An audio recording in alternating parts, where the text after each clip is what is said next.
Hello and welcome to another edition of TimeShift. I'm your host, Tandy, aka Todd Anderson, and joining me today is Jim Davis. Say hi, Jim. Hi, Jim.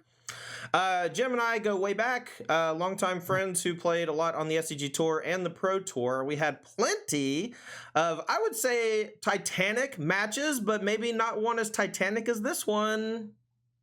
Yeah, this is actually, I don't know the exact numbers, but I know that this is one of the highest viewed matches of all time. And it's a little weird. It's just round 13 of a standard open, but Yeah. I almost feel like if there's a bell curve, this was the peak of the SCG Tour coverage. No, The I'm first shows- right there with you. It was a huge deal. We were ramping up a lot of coverage. Like the commentary was on point. The format was awesome. This was week one of a new format too. This was Shadows over Innistrad, I believe, right?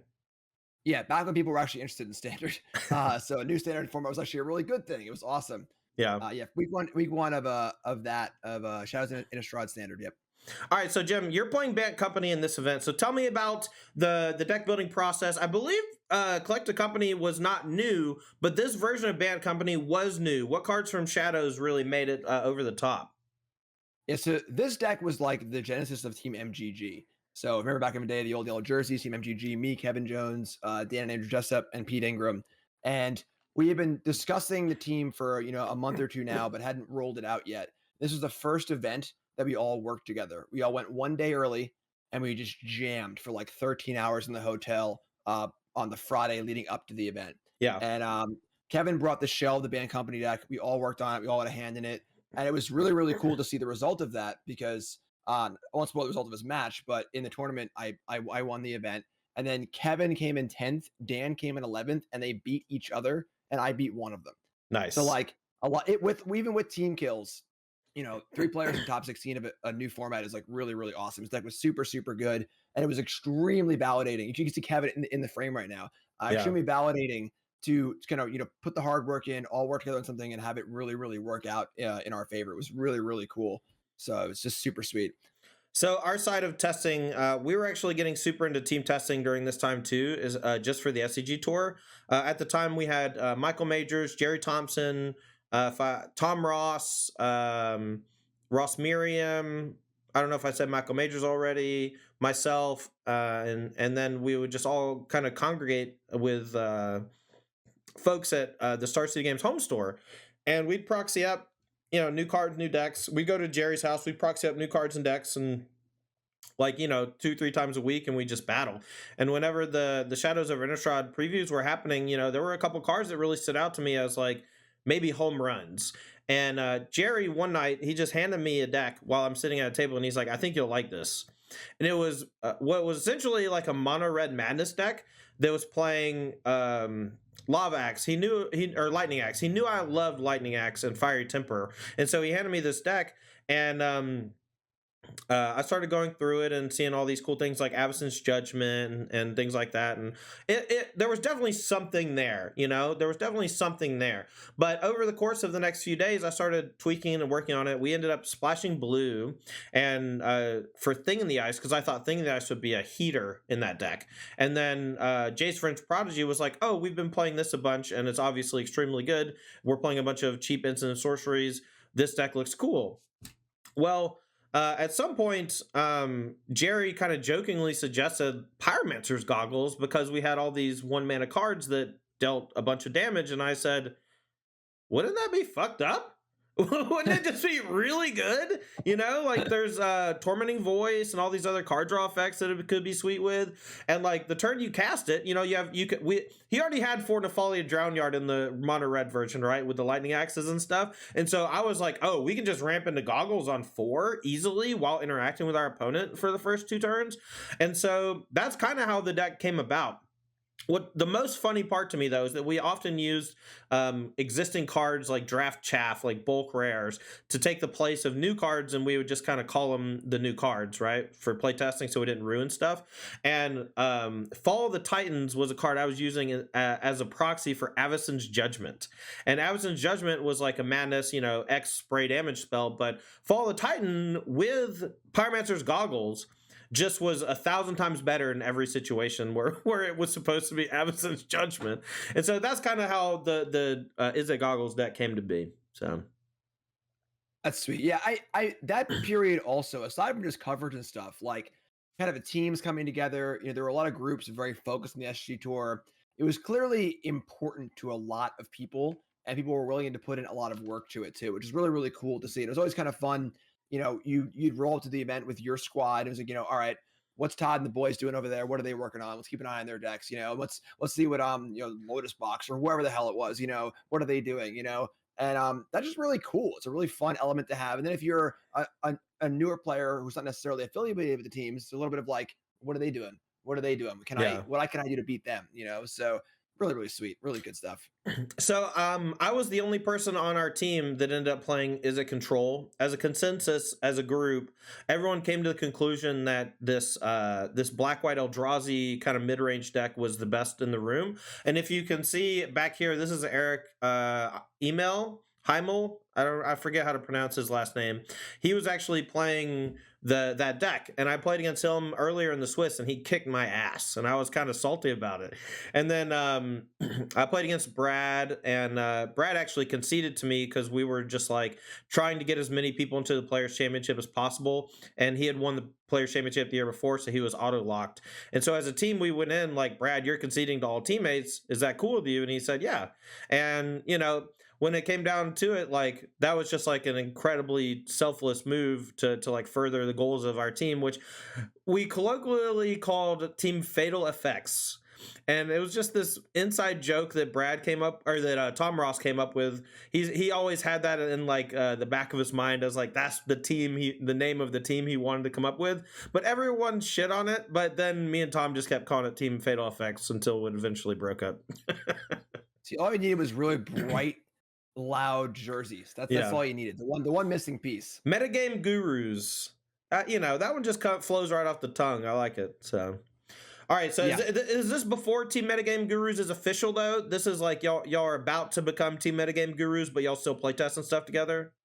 Correct. So at this point, you were the team behind the scenes, but not announced yet. So we this is the first event we all worked together for. Effectively, this was our first event as a team, but not like out with jerseys and stuff like that. Yeah. All right, cool. Well, if you're ready, I'm ready. You want to go ahead and get into the match? Yeah, it's great. All right, so we're going to be watching Jim Davis's Bant Company from Team Metagame Gurus versus Todd Anderson's Izzet Control, aka Izzet Goggles. I fought so hard to get him to call Izzet Goggles. I'm so sad they didn't, man. Cedric was in that like boring name decks, last year, and coverage was great in this time period, except for one thing, and that was deck names. No fun allowed ever. Yeah, I tried hard. I tried real hard. So I'm on the play here, which is excellent for me. The Wandering Fumarole, one of the best creature lands ever made, if you ask me. It hits so hard in so many cool spots. Is it because it's the blue-red creature land? It hit for 4. It was very similar to like Raging Ravine back then. Ooh, yeah, it is a big pop out of nowhere. Good start for me. Tormenting Voice discarding Nephalia Drown Yard. This is going to let me ramp up pretty quick. Maybe get down a big Planeswalker or something, eh? That card's also sweet, the Drown Yard. I am a big fan of your deck. I'm not going to lie here. Goggles super awesome. I love Drown Yard a lot. I tried it in a lot of different decks in our testing process. Just super awesome card. So the next week after this was the Invitational, and Ross played my deck. And Ross and I played a mirror match in round 1, and he beat me. And he ended up going 7-1 in standard. I went 6-2. My losses were to him, and I conceded to Jerry so that Jerry could maybe top 8 and get to the Players Championship. Mm-hmm. So we got a reader. We got a reader here, folks. This is week 1 Thing in the Ice. This is day 1 that Thing in the Ice was legal and standard, and I had already played 50 games with it, but everyone was like, what the hell is that thing? A lot of words. So now we're like used to like there being a paragraph on both sides of cards. Back then it was not a common occurrence. Yeah. I mean, Thing in the Ice was like also rather unique in that it was there weren't a lot of like spell-based creatures that had like any sort of payoff. Like Thing in the Ice was kind of the genesis of that type of effect. But as you can see, Reflector Mage was the natural foil to it, just completely dumpstering me at multiple instances over the course of the weekend. Reflector Mage, pretty wild card. Pretty wild card. Yeah. It was actually banned, right? I believe it's by the end of it, it was banned in standard, but I'm not 100%. So here I've passed the turn. I have 3 mana available with Nefali, Drown Yard, and the Graveyard. This is going to allow me to ramp up to 6. And what I'm thinking about here is I'm thinking Bant Company has this Collect a Company card, and that thing at instant speed is quite strong. Very good against sorcery speed stuff like the Chandra I'm about to cast next turn. Yeah, this Bant deck was super great. It was great for a number of reasons. A, it was just a good deck. You know, this and wanted to be one of the best decks in the format. I think it won Worlds or something, right? Just like ended up being one of the great decks. But it was especially good for a week 1 tournament because it had so many tricky instances in it. It had Company, Archangel Avacyn, Dromoka's Command, Bounding Krasis, Ojutai's Command. So many turns where you would just like play your 4th land and say go. And there were so many things they had to play around. There was Dustwatch Recruiter, which would flip into the thing that cost reduced by 1. So with that in play, you'd say go at 4 mana up. You could have had Avacyn, Company, Ojutai's Command, Dromoka's Command. The options were so variable, and no one was used to playing with these cards yet. So everyone every turn was just like, oh man, now what do I do? And we found that in testing. Kevin was playing this deck, and we're just like, I don't know what to do, man. It's turn 4, all your mana's up. I just don't know what to do. Yeah, it's kind of crazy. Oh, wow, what a play. So, Fall of the Titan, I was like, oh, you want to read this one, huh? Well, Jerry had handed me a bunch of Japanese versions of all my cards that no one knew what they did. And so I'm like, oh, yeah, this one kills 2 creatures for 4 mana. And you're just like, what does that card even do? And I'm like, oh, I know what this card does because I played it a lot in limited. I loved playing the Eldrazi limited format, and Fall of the Titans was one of those cards that like you could just randomly play like a 1 or 2 drop and then just blast 2 creatures into space. And here with Thing Knights, I was able to play it, and with 4 mana up, I was expecting something at instant speed, right? And the moment you bit, I was just like, send him to the hell, you know? Yeah, that card's sick. Nicole and I actually played a 2HG in that format, some GP side event, and we died to that card because it specifies 2 players, so you can target both heads with it, and they were just like, fireball you for 7 and you for 7. So that's the only time I've ever seen that card before, aside from this match. Yeah, Card is sweet, it was particularly fucked up with Pyromancer's Goggles because you could just play any spell and then you got to basically kill 2 creatures and deal X damage to the opponent. It kind of was like the world's largest and most efficient Searing Blaze. Yeah, which is a good one. Yeah. So, Thing that's getting untapped, that's probably, I would guess, a Den Protector from you. But we didn't know decklist, so it could have been a Dragon Slayer. It could have been what's the blue one that negated something? It didn't negate, it countered instant sorceries, right? Dancer or something or other. Stratus Dancer. All right, well, it ends up being a Den Protector, which gets back the Sylvan Advocate, which is pretty big, but I have a 6 mana Planeswalker on the battlefield. What you think about that? Not a big fan, and it's going to be a little hard to remove it. Do I have a creature land in there? I do. You have the blocker, obviously. That's Lumbering Falls. Not as good as Fumarole here, of course. And it's got to rebuild. Yeah, rebuilding against Thing in the Ice is kind of suspect, though. But that's one of the reasons why I was like pretty adamant about killing it with the Chandra, because I didn't want to return it to your hand with the Thing in the Ice. Returning, I mean, I have returned plenty of Reflector Mages back to my opponent's hand with Thing in the Ice, and this never feels good. Never. Yeah.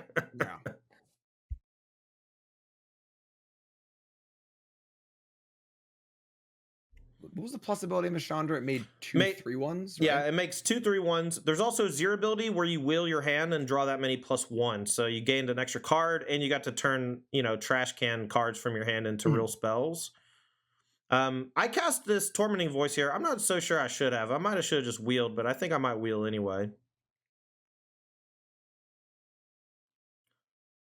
So Thing in the Ice, coming close to flipping. There's only 1 blue at your disposal. I doubt you have main deck Dispel, right? Was there any 1 mana trick that I had to be concerned about?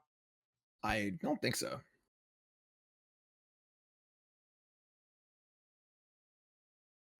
So Lightning Axe here. We want to play that one first. We're gonna just kill the Sylvan Advocate, and then I'm probably gonna wheel the Chandra. The Jace is okay, Maybe I play the Jace first. I'm not sure, but I really want to find an extra instant or sorcery to transform Thing in the Ice now. Bouncing the Nissa, it turned into a Planeswalker. I think is somewhat inconsequential for me in this matchup.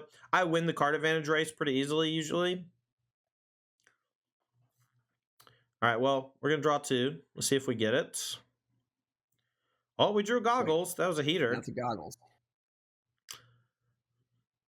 Well, I'm curious to see how you get out of this one. I feel pretty far ahead right here. Yeah, for sure. You've got basically all your things going on. You got Thing in the Ice ready to defend, Jace ready to flip, Chandra's already in play, and I can't really pressure it. And if I could, in theory, like take a shot at the Chandra with the Lumbering Falls here, but then I'm not doing anything for a while. You get the Goggles rolled up.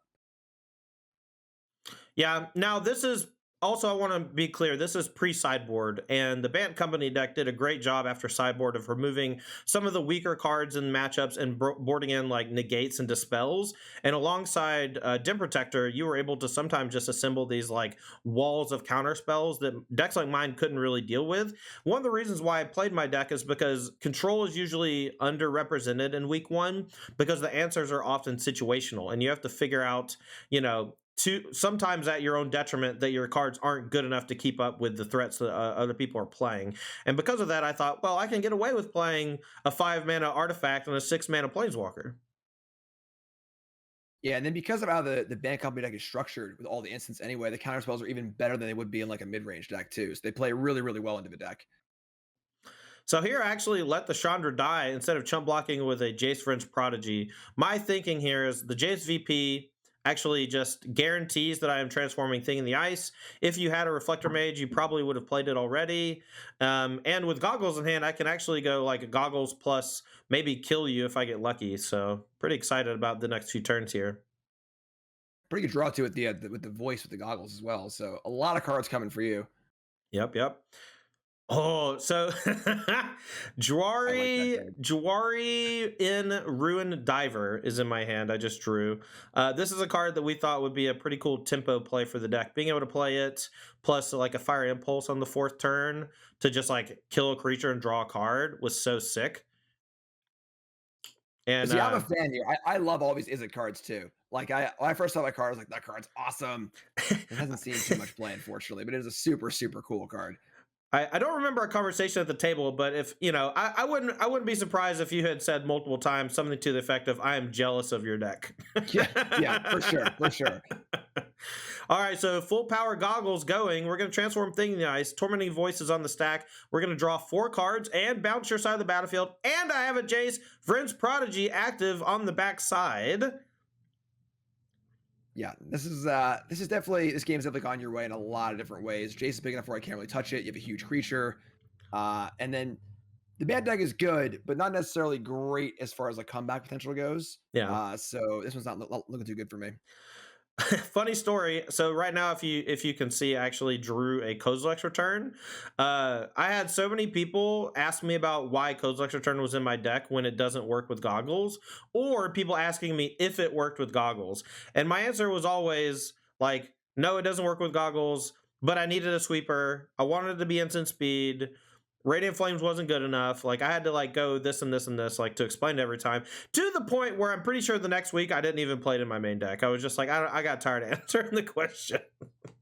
It's a pretty common thing, honestly, where players they'll see a deck focused on a certain thing and wonder why everything doesn't work with a certain thing. But the reality is that like it may not work with Goggles, but it's still part of your game plan as far as getting you to Goggles. So even though it doesn't like, actually functionally work, it's still like synergistic in that respect. Yeah. So Thing in the Ice crash in for 7, but we're still not super duper close to ending the game just yet. You have the option here to use the Lumbering Falls to kill Jace, but then you're still staring down a Goggles and a Thing in the Ice. So I'm sitting pretty. I have a feeling that this game's going to be over pretty quick here, but we'll see. Your deck was great at playing long games though, so who knows? Yeah, I think I see a Dragon Slayer in my hand, which could take down this Awoken Horror. Dragon Slayer was a morph that would flip and kill large creatures.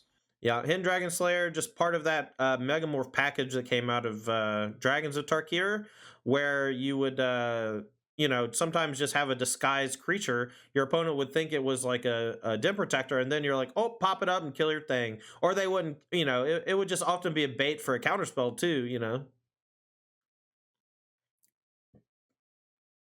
Flipping into Nissa Sage Animus. This is a card advantage engine, but I think my card advantage engine is a little bit better. What do you think? Yeah, I mean, the big thing here is the Krasis. That was kind of the cool thing about this Bant Company deck was it was super scrappy. You know, like Bounding Krasis is not the most rawly powerful card. It's a 3/3, can flash, has the Pester Mighty ability. Not a an overtly powerful card, but it's tricky. You know, right now we're in a Yeah. spot where my deck needs to kind of like slow things down a little bit, get this Planeswalker going, and it's a card that can do that here by tapping the creature, buying a turn, maybe attack a Planeswalker. Very very nimble, very very nimble. Yeah, so here you've minus to make a what I have colloquially deemed Shia LaBeouf. It's a 4/4 elemental token, and I'm pretty sure that it was there were none in the box. That's why you got an elemental with a dice on it. So Krasis comes down, taps my Awoken Horror, and at this point I'm thinking, oh man, am I really gonna maybe lose this game? And like my hand is pretty good actually, though. I mean I have like I can double Kozilek's Return if I want to. I can use Drown Yard for my graveyard. I can activate Wandering Fumarole. Ooh, Lightning Axe geared 2 creatures. Oh, and this is gonna let me kill the Sage Animist as well. So it's all looking pretty Gucci here for me. Yeah, so still a pretty good recovery despite my attempts at getting things under control. One of the sickest plays from the Goggles deck was just going play Goggles, cast Lightning Axe, kill 2 large creatures. That was such a brutal beating. Wow. Dramoka's command off the top from Jim Davis. Is that going to be enough to maybe get him back in? He needs to deal with this Awoken Horror. But he can, folks. He can. One of the things I liked a lot about what you were saying with the Goggles was the fact that your deck was built in a manner where you could tap out for Goggles, but still interact. Because the problem with a card like Goggles, obviously, is the turn you play it can be a pretty rough turn for you. Right. So being able to not only interact, but interact really, really well, copying an Impulse, copying a Lightning Axe is a super, super awesome thing to have access to. You want to hear something really funny but stupid? Sure. This version of my deck had 0 Fire Impulse in it. Really? Yeah. That's how, I mean, like, this was a rough cut. You know, we had tested, we had enough, like, I was playing Kozilek's Return basically instead, right? And so, like, the next week, though, I'm pretty sure I just played 3 Fire Impulse main deck. Yeah, it seems really, really good. I love these Drown Yards, too. It's so awesome. Just have his land you can discard for value and get back. All right. Here we go. So Jace is at 3. We can minus on the Fall of the Titans in the graveyard. You have the Morph, which I don't know is a hidden Dragon Slayer. I think it's a Den Protector, but I'm trying to do my best to play around as much as I can. I think I just have you killed, though, so I'm playing pretty fast. I'm going for the Fall of the Titans here, I'm pretty sure, and we're just going to go, like, face kill your creature, face kill your creature. I think Dramoka's command has a prevent damage. Yeah, it prevents from one of the copies. So you actually don't die, I don't think. But maybe you do to the thing in the ice, but this is a shotgun blast. This is like a massive amount of damage that even if you can do everything, it's not enough to save you like over the course of the... I guess you maybe don't die this turn because you have Dragon Slayer for the thing in the ice. I think I was pretty surprised to not be killing you this turn, to be honest, but we dealt you a heap of damage at least. All right, still scrapping. Yeah, doing what your deck does best. You know what interaction I actually really loved as far as deck building is concerned?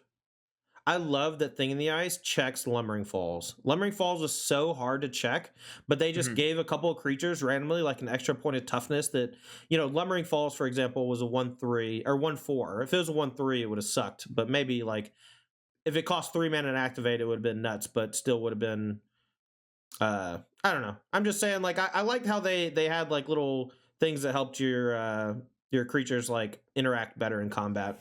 I think they really thought about it a lot. Anywho, we're here for sideboards. Tell me about how you're going to sideboard. I'm gonna turn you off for a second so you can see your whole sideboard.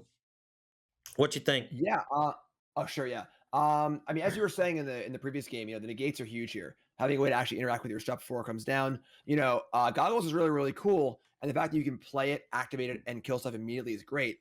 But you tap 5 mana for it, and I'm able to negate it that turn. Now you can't play that interactive spell, and you're tapped out for the turn as well. So negate's going to be huge. Honestly, I can see Den Protector and Dragon Slayer coming in as card advantage cards. Tyro Tracker maybe. That all seems pretty reasonable. What you got on your side? So for my side, let me turn you back on. My sideboard was actually not very good against creatures because I was way more into not losing to the ramp decks. I thought the ramp decks were a horrible matchup for me, which is why I'm playing 4 copies of Eldrazi Obligator. And if you notice, I actually had a cheeky Yavimaya Coast in my deck, even though I don't have any green cards, because I already had 4 Shivan Reefs and I just needed another colorless source that also tapped for colored mana. That plus the Nefali Drown Yards and the Shivan Reefs, I think I had 9 or 10 total color sources for Obligator, and it actually won me a game. So I'm pretty excited about like the card in general. But With the coast too of like these aren't open deck list events, right. so I see that and I'm like, all right, I guess you're teamer. I don't know, you're not playing green card, so Yeah. So I probably bring in the Kozak's Return, even though it's not that great. I probably bring in the Chandra, even though it's not that great. And we're here for game number 2. You're on the play with the Dustwatch Recruiter. Recruiter. Can I match? it's important to note if you're not super old school that these werewolves work differently than the ones we currently have. No day night nightbound stuff. It only cares about playing a spell for either player. Right. So it actually was super punishing if you didn't play a spell. And like it was so weird, like the interactions back and forth, but I actually prefer the old interactions to the new one because I hate the emblem. I think the emblem sucks personally, but Yeah, it's definitely a little awkward in paper. Just trying to keep track of it. I know I lost track of it when I played the paper event at SGCon, yeah. where it just didn't matter for a turn or two. It just like, got totally forgotten about for sure. All right. Well, it looks like you're just going to ramp on the Dustwatch Recruiter ability and try to transform it so you can cast like 2 or 3 creatures on the following turn. Find another Dustwatch though, it pretty good. I know I have an answer in hand with the Fiery Temper. We'll see if I have another Tormenting Voice or something to go along with it. Tormenting Voice into Fiery Temper is literally one of my favorite plays of all time. All time. Fire Temper is sweet. Have you played any Historic on Arena? No, but I played Pioneer and I get to go Blood Token into Fiery Temper and it's awesome. I built a Mono Red Madness deck in Sick. Historic that you would really like. It's like Bomac Courier, Fiery Temper, the new Rootwalla card. It's a really fun deck. You're rustling my jimmies a little bit there, Mr. Davis. Yeah, might it's need to buy me sweet. dinner It's first. pretty sweet. All right, so here you're probably just going to play a pair of creatures. It looks like you have a Sylvan Advocate, another Dustwatch Recruiter. Archangel Avacyn maybe hiding up there in the top. That one's scary. I don't like that one. Yeah, that card was surprisingly good in this deck. Because at first glance, you're like, well, does it can't like kill all your creatures and stuff like that? But it played so well into the flash aspect of a deck, the flying aspect of a deck, and the card just like ridiculously powerful. It's one of the best cards in this format for sure. Yeah. So my draw here is actually a little wonky. I have all 3 copies of Goggles in my hand, a Chandra in my hand, but I do have Axe Temper. And so I'm pretty excited about Axe Temper, but I need you to play another creature. And one of the common sequences against the Goggles decks back when it started to get popular, like Brad talked to me about testing for the Pro Tour that was followed this event, he said that in testing they found that if they only played one creature with the Goggles active, it would pretty regularly be enough to kind of run them out of juice because they weren't getting those constant 2-for-1s. So I thought that was interesting that you didn't play a second creature when I think you had the ability to last turn. Yeah, I don't even know if I was thinking that far ahead, but does make a lot of sense. Can I So also say I love how beat up and junky these tempers are. These old school Torment beat up tempers. Love it. yeah, Love it. I don't know if I still have them, but those were my original 4 Fiery Tempers from when I played with Wild Mongrel. That's awesome. Like well over a decade before that. Fire Temper's always been one of my favorite cards. Madness always been one of my favorite abilities.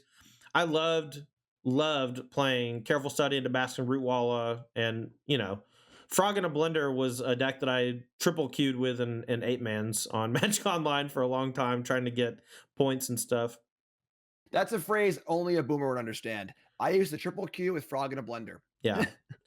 But, there's like 2 people in chat who are just like, yeah, me too. Yep, I was there.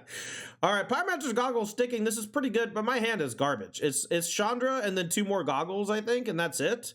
And so, like, if you just play a couple creatures, hell, if you just have a disenchant, I think I'm screwed. Yeah, I don't think I had any disenchant effects in my deck. There was not a lot of artifact removal. Yeah. Now, Dramoga's command did get enchantments, but Yes. Goggles was pretty sick. Now, I played my land here. This is maybe ill-advised, but what I'm trying to do is keep my Goggle open in case I draw another 1-mana interactive spell or a Magmatic Insight. But an extra card instead of a land might have been worthwhile. Pretty funny discard there, of course. Yeah. Don't need 3 pairs of goggles. Yeah. One will do. Chandra Flamecaller, though, kind of a heater, but man, if my Chandra in just getting squashed by this Avacyn right here. Yeah, definitely a big turn here. Being able to take down the Planeswalker. And now I get to untap with a threat in play, have some cards in my hand, can interact a little bit. Yeah, Archangel Avacyn was a card that was on my radar because it was pretty heavily in the decks I was testing against. The Black-White Eldrazi deck that our team played actually played 2 or 3 Archangel Avacyn at the top end. And remember, this was actually before the green-white deck really exploded, if you recall, like the Jerry Thompson. This is actually maybe the event where Jerry went undefeated. Unless that was maybe the next event or something. But I think that was the next event, yeah. It broke out in a big way, like a little later in the season. Yeah. So we get to untap with Goggles, but my hand is still lackluster. 2 Japanese Thing in the Ices that I borrowed from Jerry. He would buy a case of Japanese whatever the new set was and just open them the morning of whenever the new format came out because he just wanted Japanese versions of all his new cards. And he let me borrow his Things in the Ice. Do you prefer foreign cards or English cards? I prefer foreign non-foil is my go-to because I like my stuff to look fancy, but I despise foils. See, I like English cards. I just like being able to read my cards. Just I know what my cards do, so that's not my fault. But you forget. There's a corner case thing you're looking for. I don't know, just a layer of complexity I just don't really need in my life. I mean, that's fair. That's fair. All right, well, it looks like you have things well in hand. These Things in the Ice are not that close to transforming. Me with no instant or sorcery in my hand. Archangel Avacyn is a flyer getting over. Krasis came down and tapped. Reflector Mage bouncing 1. And you're crushing in for a lot of damage here. This is 11. I'm all the way down to 3, and I need a top deck in a hurry. Yeah, we see a Towers Tracker there now. If you watch my content, I am constantly referring to it as the best card ever printed. So I just love Towers Tracker so much. Yeah. Funny story from the testing for this event. I wanted to play Bygone Bishop instead. And, I mean, that was we were discussing don't be talking no shit about Bygone Bishop. I got fond memories of Bygone Bishop. Yeah, it's a cool card. I wanted to play it, obviously, and I was like, I don't know about this tracker card. Let's play the Bishop. It's flying, and I was obviously wrong about Towers Tracker. The card's unbelievably insane. I think we had 2 main, 1 board. Ended up being like 3 and 1 or just 4 main. Just unbelievably good card. Future versions, I think, did play 3 or 4 main decks, so yeah, it eventually got there. We weren't. That was I remember we didn't get on the company deck completely until like 9 p.m. on that Friday because Kevin had been playing it the whole time. We were trying out a whole bunch of different decks, and so like at 9-10 p.m. we're like, we gotta figure out these. Was that the weekend where I hung out with you in the hotel and played with y'all that night before? I know I did that with y'all like one time, and I stayed with y'all. Yeah, I think that was before an Envy. I think that was in Jersey. I think. Okay, that was a fun weekend. I remember that. Yeah, that was the weekend where we all balled. And we all played barefoot. And we all had ridiculous blisters on our feet. Yeah, y'all were playing barefoot. I was walking around in flip flops, not trying very hard. Yeah, you're smarter than we are. I couldn't walk the next day in the hall. I was like, creeping around my tiptoes because it hurt. Because I think Andrew didn't have sneakers or something like that. We're like, all right, well, I'll play barefoot. Sure, that's a good idea. It was not a good idea. Yeah, it was not a good idea. Game number 3, the highest viewed match in SCG Tour history. This one had somewhere around 25,000 viewers, if I recall correctly. We're both taking a mulligan. My deck actually does not look good on camera so far. I'll say that. It played way better in a lot of my other matchups, but this version, I tell you, man, my version on the next week was fire. Me and Ross put a lot of work into it to figure it out. We added all the fire impulses. We cut Jorian Rune Diver. We, well, you know. I know. I understand. We figured out like the cards that mattered in the deck, and we cut a bunch of the stuff that didn't. I was super big on Magmatic Insight at the beginning of the weekend, and by the end of it, I didn't want to play many if any.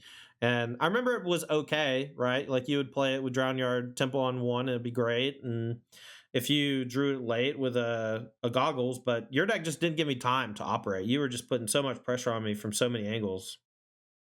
Yeah, that's also a really cool card, but you're right. The floor is a little low. When it's not, when it's bad, it's pretty bad, unfortunately. Yeah. I mean, I'm still waiting to loot with Jace and discard a Fiery Temper ever, you know? Like I did that a lot that weekend and I haven't done it yet, so Yeah, Jace was like the perfect card for this deck for sure because it was just a card that was rawly powerful that was also very good in the deck. all right. Well, I drew this is actually I'm not sure if this was the right play. I have a Drown Yard Temple, but I also have a Jace, and I played a Wandering Fumarole instead. And I think playing Jace on 2 into loot Temper on 3 would have been a little bit better. But maybe I just really want to go Cathartic Reunion, discard it. We'll see. I always trust my old self. My old self is so much better than me. It's Yes, crazy. like I agree with that as well. I'll watch myself and be like, all right, he knows what he's doing. I don't know, he's good. All right, so we go Temper off the Tormenting Voice, draw 2, kill your thing, take your base. Sylvan Advocate was a powerhouse in that format too. Turning on Lumbering Falls and stuff was so sick. Yeah. So we see a big one here for me. I have 2 negates in my hand. So really, really huge. Can I get on the board and untap safely with these negates? That's going to be a huge turning point of the game. All right, so I'm actually surprised I discarded an axe instead of the Thing in the Ice. I didn't recognize quickly enough that Thing in the Ice was bad against you. I think when I was playing against Cranderson in a later round, I actually boarded them out because they were so bad against Reflector Mage. That's fair. That's kind of cool. But if that's the case, maybe Thing in the Ice just wasn't good. Yeah, I mean, yeah, Reflector Mage ended up being a huge part of the format. I think Andrew was the lone dissenter on our team, where the 4 of us all played Band Company, and Andrew played like either mono white humans or like blue white humans splashing Reflector Mage or something like that. Yeah. So, Thing in the Ice here, you left up 4 mana. In my brain, I'm just like, okay, here comes your collected company. Go ahead, I guess. And I'm looking to like loot draw with Jace and block so that I get like a free fog on one of your creatures, I think. And I have a Tormenting Voice in hand too, but I also my only other card is Goggles, so I just like don't even really want to do anything. And this is the power of his company deck, where 4 mana up in other formats usually means okay, you got company, I got it. It's like all right, but 4 cards in hand, I guess go. But in this deck, it could have been Krasis, it could have been Ojutai's command, it could have been Dravoka's command, flash creatures. At 5 mana, it could be Avacyn. So nice effect. Yeah, Ojai's Command was a heater. I love that card. Yeah, that card was sweet. It was so good in Jeskai Black. I just have so many fond memories of like minus Jace to kill it, targeting Ojai's Command to bring back the Jace and draw a card and just start the whole chain over again. Alrighty. So here I'm looking to cast Goggles off of a land if I draw it. Oh, it's a tap land. Ooh. Man, the mana was so bad back then. I was playing Highland Lake. You were playing Terramorphic Expanse. What a time to be alive. Yeah. It's a Highland Lake, right? I don't know. It's the same as Caldera. There was a Highland Lake and there was something Caldera, and I think they're the same card basically. Mm. Although maybe one of them gained life. This one did not gain life. This was just like remember they like reprinted dual lands into like core starter decks and they were standard legal. And I was just like, I need another dual land. And I just played like 2 or 3 Caldera Lake and they were great. So yeah, no frills. No frills. Yeah. Actual tap land. Discarding Shandy. Don't love that. But you gotta do what you gotta do, I guess. The problem is I know I'm dead because I know you have at least 1, probably 2 negates in hand. But me back then doesn't know I'm dead. Yeah, this is what I was saying earlier about like I just need to get a board on and get the negates up and just get the shields down. And then it's funny because the Jace, we were unimpressed with Jace in the Band Company deck. Because it realistically didn't have a ton to flashback, and it wasn't easy to fill the graveyard up without the old fetch lands. This was when after the the Khan's fetch lands rotated. So we're used to having those with Jace, and without them, the Jace didn't flip really fast enough, and there wasn't really enough to flash back with it. All right, so the Jace transforms here. I shrink the Hydro, or is it Hydro? It's not Hydro Crisis. It's Bounding Crisis. Excuse me. Bounding Crisis, yeah. So we shrink the Bounding Crisis. Put respect on my name. That's what Bounding Crisis says. So this Jace is not that scary because you don't have Collect a Company in the graveyard, but there was always the potential that you could just like transform it and then just start chaining Collect a Companies, and that would be like too much for me to deal with without a card advantage engine. Thinking the Ice here just looks so embarrassing though, man. I just don't remember it looking that bad all the time. I've rewatched this bunch of matches from this tournament already. I watched mine versus. I think we play again in top 8. Did you beat me again in top 8? I don't remember, honestly. I don't remember either. Yeah.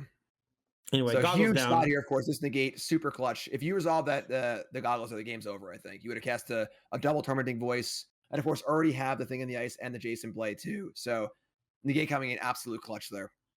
Yeah, my hand is Yavmaiko's Tormenting Voice. Next turn, I'm going to hopefully start to try to chain stuff together, but it's going to be difficult considering you have another negate. But I'm not under any pressure, so there's time. The thing is that your deck, even though it doesn't look like it's putting a lot of pressure, you have a lot of potential pressure at instant speed from hand that I don't really know how to play around. And like right now, I see one of your draws this turn was Archangel Avacyn, and that card is extremely scary for me. It's a good one. Yeah, it was sick. Avacyn and a negate too, so the fix is on. The threat is there and the counter is there. Well, we drew Goggles. Let's see if it resolves. Honk honk. I was so sad. How many people you think at home just like collectively were like upset that you just negated my Goggles twice in the third game? Yeah, I think I was the bad guy in this match. Well, you're just trying to play some Goggles, have some fun, copy some spells. Yeah. And I'm like, nah. And like this was definitely like the best deck in the format going forward. It wasn't really necessarily like the known quantity yet, but like cards are really good. Just good cards beating the cool cards. Yeah. All right. Well, we drew Magmatic Insight. We're gonna discard, draw 2, and I'm trying to transform Thing in the Ice this turn. I'm dedicated. We got Tormenting Voice. I don't have a whole lot else going on. We got stuff in the graveyard. Maybe I even minus Jace and cast another Magmatic Insight here. I don't know. Wouldn't be surprised. I'm going for the gusto. No, I'm not. Yeah, it's tough because you're playing this turn with like partial information because again, you don't know what flash of the I'm going to play. It could be Avacyn, it could be company. So you're trying to plan your board around my board, but I don't really have a board yet. And to come at some point, it's going to be a little weird. So you have a Planeswalker in play. Maybe is it safe? Maybe not. You have a Thing in the Ice in play. Is how long will it be in play? A lot of questions. Yeah. So the ultimate on Jace on the backside, the Telepath Unbound, was not particularly powerful in a lot of scenarios, but I definitely won a few games over the course of my career with Jace Ultimate on the backside. These decks I really like playing had ways to kind of churn through your deck looking for more card draw spells, and every time you'd play any spell, you milled for 5. And so here, I wouldn't be surprised that even though the Jace Ultimate's not that good, like it's a route to victory, and you are probably going to attack it for 4 here if I'm not mistaken. But that also protects my life total too, which I'm pretty happy about. Yeah, for sure. Like you were saying earlier, like time is definitely the thing you're looking for. You have a lot of the bigger plays in your deck, a lot more velocity in your deck. So Jace is brolic. For a 2-mana Planeswalker, Jace gets big fast. Yeah. A lot of loyalty around that time for Planeswalkers. Yeah. So maximum payoff here for past Jim being smart, holding on to the Evolving Wilds, draws the Tyrus Tracker to make the Wilds good. So now double clue action. Don't like that. The board's getting pretty nasty here. All right, so Jace is going to tick up on the Thing in the Ice that's never going to attack probably. The clue tokens off tracker were always like, as a grindy control player, I always thought to myself, how do I win? How do I ever possibly beat 2 clue tokens, 2 extra free cards, Right. Is you know it's coming and you know how the game's going to play out. We're going to be playing this game for a while. If you're going to win this game, it's going to go on for a while. And the longer it goes on, the better the clues are. So So here I can minus Jace. I'm pretty sure I have lightning axes in the graveyard, so I can go minus lightning axe the Avacyn. I can go tormenting voice and then dig for one more instant or sorcery. But I think maybe I just try to guarantee, so I just go for even magmatic magmatic insight to just try to do it that way. So let's draw 2. 2 big ones. Maybe I should have went tormenting voice first. That would have given me some more information. That's fair. Yeah. Maybe there's like you needed a certain amount of mana you were drawing to. Maybe. Again, past Todd smart, you know. always trust past Todd, huh? All right, so I'm transforming another Jace, and this is going to allow me to maybe Lightning Axe and then play Tormenting Voice and transform. And I think I can actually play a land and then also play another Thing in the Ice to have it kind of set up for a few turns from now. Well, maybe not.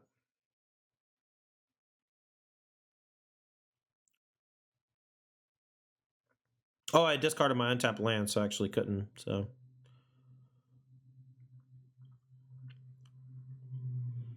bye-bye, Avacyn. Now, it's funny. I actually think that your Jace is somewhat threatening to me as well, which is funny.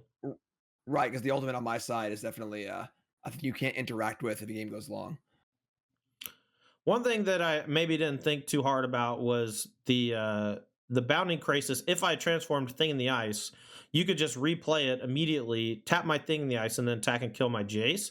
And so instead of transforming and just bouncing these 2 creatures back to your hand, I took care of the Avacyn because it was threatening and flying, and then I was just like, okay, I'll just play another Jace. We'll just kind of keep it slow, take my time, you know? Yeah, now his clue's coming to play. End step, draw a clue.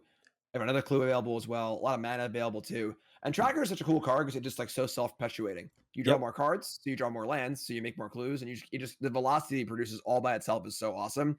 And it's also a big threat too. Just freaking love the card.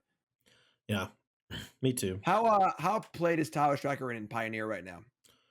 So without fetch lands, it's pretty low. There's a couple of mid-range decks that try to play it, but mid-range in general is kind of low right now because it's so mediocre against Phoenix, and mid-range is also mediocre against combo decks in general, just because you don't have enough pressure. Thoughtseize is a little weak thanks to Treasure Cruise and Dig Through Time.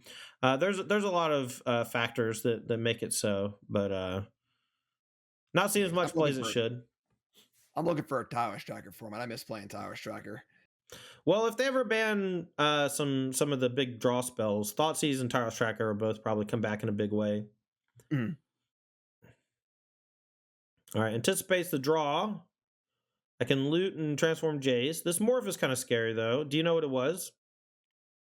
I didn't catch it, actually. We were talking. I'm going to assume Den Protector, though. I think that the Dragon Slayer was killed early. It was only 1 Dragon Slayer. So I'm pretty sure it was like 2 Den Protector, 1 Dragon Slayer. All right. Well, I actually think you're going to deck me this game. Is that a fair assessment? Yeah, I mean, it's coming down to the point where you're this Jace is just hanging out and you're kind of having to deal with other stuff, kind of bobbing and weaving here and there. But this is sort of like the hallmark of like modern day Magic, of having this board state with a bunch of different threats. You know, there's creatures that are going to kill you. That's like threat number 1. There's a Planeswalker in my ultimate. That's threat number 2. The clues are there. If you end up killing stuff, you'll still draw cards. So it's one of a wide variety of sticky threats. Yeah. So we've removed the counter from Thing in the Ice. We are waiting for you to respond. We're going to bounce your board, deal 3 to your Jace. This is me playing around the mill. I actually think that I was pretty cold to it, getting milled out with your Jace. So I think this was a pretty heads-up play for me to try to make sure I don't lose on that route. But this is just showing what your position is, right? Like, your position is so strong against me. I'm having to minus a Jace to Fiery Temper a 9 loyalty Planeswalker. Yeah. We also see the Protector here. So now I can get something back with it and then bounce the Protector for more value. And the Crisis can come back down as well. Negate's an option too. A lot of options here. Yeah, I think that you have a lot of things to do here. And Hidden Dragon Slayer is a heater because my Thing in the Ice is basically the only thing I have left going for me. And so we're going to transform, bounce your board. Your Jace is going to take 3, but then now you just replay Bounding Crisis and tap my Thing in the Ice to keep your Jace alive. So Bound of Graces is a cool Magic card. It's a good, honest card. You know, Yeah. nothing too fancy, not a lot of words, just a nice, simple card with a lot of cool play implications. So I took Mountain over Tormenting Voice because I'm just going to discard it to the axe to kill the Bounty Crisis, and this is just to keep my Jace alive for another turn or two. Now we have Wandering Fumarole, ×2, adjacent 2 loyalty. Neither are too threatening. And your Hidden Dragon Slayer is probably going to come down here and kill my Crisis. Or kill my thing in the ice. And still a lot of mana left too, honestly. And now that I'm building up his mana base, I have the ability to deploy all these things, kind of undo the thing in the ice, draw cards off the clues as well. Yeah. Got to shrink it first. No, gotta. You could have just killed it. It's true. Debated. All right, so you have 2 cards, or you have 3 cards in hand. It doesn't look like you have anything reactive going on over there, so we'll see if I can peel out of it. Nefali Drownyard, though, not the best draw in the whole world. I'm going to pass the turn. Oh, you and your clues. You and your clues, huh? Do love clues. I've got a clue. All right, and now we're seeing you had to use a lot of resources over those last few turns to kind of just keep the emblem under control, keep the board under control, and now you're a bit spent. And because the cards are bounced to my hand, I've got a lot of value going on as well. Yeah, and my engines are all gone. That's the big thing. Like, Yep. Jace was a pretty good engine, but wasn't quite enough because most of my cards were spins instead of pluses. Like my Tormenting Voice, my Magmatics, and stuff like that. They don't really close the game out, or they don't really like push me ahead unless I have goggles and can double them. Yeah. And you even have Reflector Mage on backup now too. But oh, you're gonna bounce my Fumarole? No, I should have traded. I thought about that a lot after that game. I was like, if I traded with Dragon Slayer, what would have happened? And I think the answer was like probably you still lose, but yeah, my hand's still pretty juice. I have the clues as well, but yeah, I think that's a reasonable way to play around that for sure. All right, so another land drawn, and this is kind of just the way the news goes. Yeah, I mean, you have one saving grace here. So Jason got 1 flashback left. You can fire off one of your like Ludi spells. Hopefully, turn your land into some better cards. But you need a lot going on here, of course. Again, the sticky threats. You have planeswalkers, some clues, some creatures in play, still some cards in hand. So now last shot though, gotta take it. Yeah, losing this match doesn't actually eliminate me from the tournament either. So this was just like a sick match that we played, and the only thing on the line here was a better seeding for top 8 if we won the next round. I think so. Yeah, but I think this was like residual from the Players Champs as well. This is like our first big rematch in the Players Championship. Yeah, again, just a real peak, a peak perfect storm of like hype from that. We're both well-known quantities at the time. It was cool. Two cool new decks are playing in a brand new format at the peak of coverage. Just like a perfect storm, everything coming together. Yep. And so we're gonna kill that Tireless Tracker. I'm gonna play a Wandering Fumarole tapped instead of playing my untapped land to block. So maybe that was another mistake here, huh? But maybe you were just like trying to hold on to it for like another discard spell, but I don't think you ever need 2 Fumaroles here. So yeah, I'm not sure. Yeah. I'm never going to be able to block because you have Crisis in hand. Here's going to chunk in for 5. The game is coming to a close. Let's see if I can scrap for another turn or two. Bring back Drownyard. Wow. Card's so cool. It was cool. I'm sad I didn't see a ton of play after this. Even decks that might want the lands. Like I think Dredge might have tried it for a weekend with Bloodghast or something, but that also doesn't seem right either. So maybe not. Yeah, being colorless was a big count against it. Like definitely a super cool card, but it's a little hard to work in. Just like it was just like it needed too many moving parts to be good.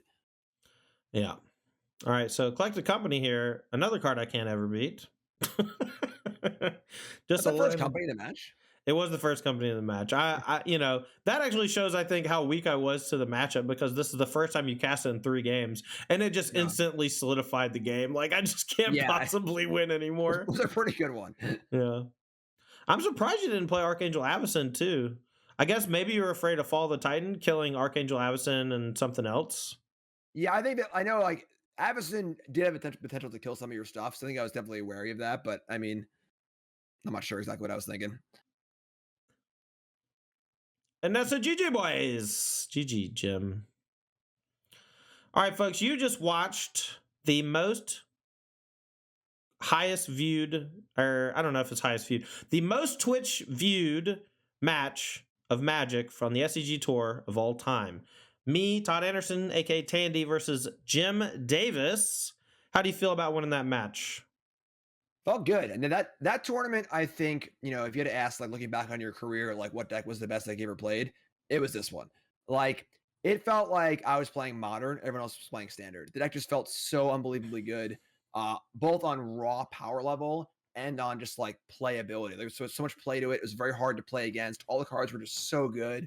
And again, like we ran the tables in this tournament with Kevin and Dan also doing super well. Had it not been for team kills, could have had all three of us in top 8 for sure. Pete also played the deck in 103, but it was always an outlier, I guess. Yeah, Classic deck just felt beats. unbelievably powerful, and it was the event. Like the next weekend, I think was the Invitational. We played it there too, Yeah. but then everyone else played it there also. So I felt like we were all on even footing. How did it feel having your deck mirror matched like 1,000 times in one event? Because I played against Bant Company like 1,000,000 times the next week, I think. It was cool, but it was no longer cheat codes, where it felt like we were playing a deck that was almost banned and no one else could play it, but we could play it because it was so powerful. But then once everyone else was playing it, it was just, kind of even footing. But, as far as like deck advantage goes, just having like the best deck in the room by like a lot, this was by far my best event for that. It was just so good. Yeah. So this was just a few months after you had taken down the Players Championship, right? Yeah, I believe so. And who did you beat in the finals of that? Kellen Pastor. No, at the time, I no, had of no the idea who he was. Invitational. I'm sorry, what? Of the Players Championship. Oh yes, I beat you in the finals of the Players Championship. Unfortunately, last week's episode lost the time. That was a good one too. We had some good memories and talks in that one. Look, maybe I'll figure out a way to time shift back to watch that recording of Time Shift and then save it, and then we'll put it on YouTube. But that'd be great, actually. Us commentating over us commentating. All right, so this era of Standard, you remember it fondly? I know I do. Yeah, it was a lot of fun. A lot of cool decks. There was the Bant Company that got to be like a little bit too good, but there were still innovations. I believe for that SG Con or not SG Con at the time, the Invitational after this event, our next innovation was to add Eldrazi Displacer and some colorless lands, trying to win the mirrors in the longer games. I remember that build. Yeah, I think other players might have had it too at that point, but that was like our innovation. So definitely were like week to week innovations, which are pretty cool.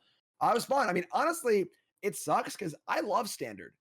I've always really enjoyed Standard a lot. I love it's kind of like a fast moving format. It changes a lot. I feel like Standard's a format where your play skill as a player shines through the most as far as like your raw play skill, except for like limited, where in modern, you can just like learn your Tron deck really well or learn your Boggles deck really well or whatever and be proficient at that, but not necessarily like good at Magic as a whole. Whereas in Standard, like almost any deck you play is just going to test all the basic tenets of Magic strategy. And I miss that. And it sucks that Standard's been so bad for the last few years, but I think, at its core, it could be a really good, fun format. It's been rough in the last few years, but I miss it. No, me too. I actually, so we can talk about this a little. I don't want to go too deep on it, but I think Alchemy has killed Standard, and COVID also has killed Standard. And those two combined might make it so Standard's never relevant again. And I'm not very happy about that. I think that having new, fresh cards coming into a relatively small format every 3-ish months is huge, not only for sales of Magic cards, but also for content creation. Like Standard has always been one of my favorite formats to play because it changes every 3 months. Whereas Modern, Legacy, Extended back in the day, they would stay pretty static unless there was bans or unless some horrendous new card would be printed. So I'm not a fan of moving away from Standard. I wish there would be way more investment put into it from all participants personally. So yeah, I think a lot of it is COVID, honestly. I personally like Alchemy, but I do agree with you that the danger of Alchemy is the death of Standard. I think a lot of it's just a combination of COVID killing paper play and then a combination of OP, because a lot of the thing is that what would drive Standard a lot was I'm going to play an open. Like I bought a Standard deck for SCGCon for the Invitational. Yep. I've only played it once, because there's no paper events, but the having a big event to play in that you want to play in with good prizes and a good reason to play Oh, it's standard. I get a bold standard deck. Cool. Like, even back in the day when it was block constructed for PTQs, like wasn't necessarily a format you would just play with your friends, but that was the tournament format. So Yep. you got in the trenches and you figured out what the decks were and you did it. So without OP, I think it's a big count against, standard and more like competitive, smaller formats. And COVID obviously hurts a lot with no paper play as well. Alchemy is it's a kind of like an attempt at solving the issue of that, but it's not really a solution. It's more of like its own like thing, which could be cool, but it has its Yeah, own problems for sure. I like it. But I'm fine with alchemy existing. I don't like alchemy supplanting real life formats. Like I feel like it's literally just eating all of the player base that would normally play standard on arena, and that effectively ensures that no one's ever going to play standard in paper ever again. And I think that that's a huge net negative. I think, however, though, there's a bit of a misnomer because of the only real way you peek into Magic at the moment right now is streamers because there's no events. Yep. Standard is still played much more than Alchemy is, but like a 4-to-1 ratio on Arena. So Standard's still there. Still a lot of people playing Standard. It feels like a lot of Alchemy because like I'm playing Alchemy, Jeff's playing Alchemy. Few of the bigger streamers are playing Alchemy. But Standard's still there. It's still happening. I'm doing my 10 new brews on Thursday for the new set. Okay. I'm going to do 8 standard decks, 1 historic deck, and 1 alchemy deck. So I feel like Standard's the kind of thing where I'm worried for the future of Standard, but like it's called Standard for a reason. It's been the standard for Magic points for a Well, it used to be called Type 2, so checkmate, liberal. You are correct. You are correct. It was called Type 2. But yeah, I don't know. I definitely share your worries for sure. I think without Standard, it's a real Pandora's box of like, well, now there's no standard. Why do I want to buy the new set? Yeah. Now it's all Commander products, and now it's just all Commander all the time, all Modern Horizons all the time. So, and that future is a future I'm not really super excited about. So, definitely agree with the concerns. Hopefully this next test is cool. And it just comes back to being good. OP comes back and paper comes back, and I don't know. We'll see. Yeah. All right, well, that's going to do it for this episode of Time Shift. Make sure to hit that follow and subscribe button at the bottom if you haven't already. But Jim, before we go, tell us where everyone in chat can find you. Yep, so I do full-time content under Jim Davis MTG. You can find me on Twitch. You can find me on YouTube. Find me on Twitter. I plan on expanding to like Instagram and some stuff a little bit later in the year. Look for that or whatever. But primarily that. I also write articles for CoolStuffInc.com. Do videos for them as well. And full-time content. My set review is up. My 10 new brews is going up. Content machine for the next week or two with the new set coming out. All right. Big thanks to Jim Davis for being on this episode of Time Shift. Sorry our last one got scrapped, but I appreciate you coming back and giving us a little more insight into the mind of 2015 Jim Davis. All right. So well, the mind's still in there somewhere. All right. Thanks for watching, everybody. We'll see you soon.